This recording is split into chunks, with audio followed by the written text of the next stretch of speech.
because one of the reasons why I left Kickstarter is because I started noticing it became clicky, right? It like you do have comic book fans that are there, right? But then you have comic book fans who are on Indiegogo.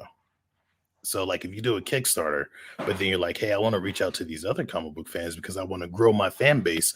So I'm gonna do an Indiegogo, then those on Kickstarter demonize you. So that's one of the things that I disliked. And then there's the groups that who will constantly come after you and be like, hey, can you support my book? And it's like, sure, I got a book running. Can you support my book?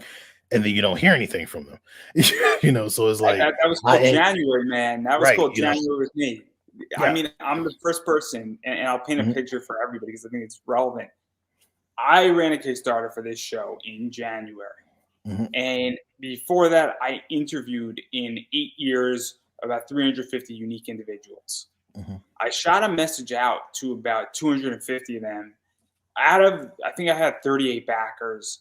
And out of the people who were on my show previously, only 29 supported my project. And I'm saying to myself, wait, like a bunch of you have been on before. A bunch of you can't be a team player. You're getting an hour to 2 hour long ad essentially, and you can't even acknowledge it. Yeah, and it changed my position. Right. And I don't hate people. And look, what is? Word got out, I guess, that people in season 2 used to solicit me for this show, and now I don't get solicitations, and I just ask people.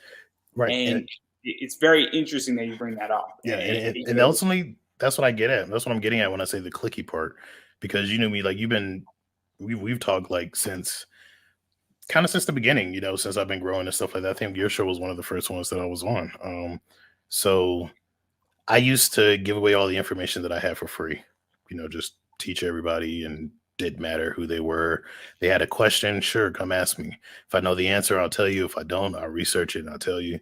But then I started noticing things started getting weird, like because I would research stuff so much just to make sure I was in the know, that I got told, oh, you're wrong for that. I'm like, you're wrong for researching? Like, what? So there was that part that I had to deal with. And then after a while, I was like, well, if that's the case, then everybody keeps coming to ask me questions, but I'm wrong for researching this information. I'm going to start charging. And then when I decided to start charging, all of them fell off. And so I was like, oh, okay. So it wasn't that I was wrong. It's just that you were taking my information in the sense that instead of saying you learned from me, you're saying that, oh, well, he doesn't know what he's talking about, rather than saying, yeah, Tier taught me, and I'm not saying I taught everybody everything, because a lot of these other individuals did their research themselves and figured stuff out. But there are some individuals who I did teach, and that was, I got their ass to kiss, I guess. And that was how they paid me. So there was that, and then the clicks. And I also started noticing that on Kickstarter, at least in my case, and then I see that also with some other folks' case, but I just don't say anything.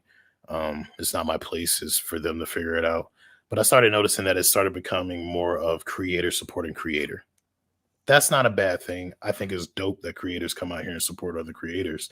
However, in that same aspect of creator supporting creator, that's what started building the clicks. That's what started creating the, hey, support me, and I'll support you, and then people will support. Let's even dive into that a little bit. Support you, and you go back, and then they'll drop their campaign, But yeah, so it's a lot that took me off. But that was like one of the big things, and I was just like, I'm trying to build a fan base. It's dope if creators support me.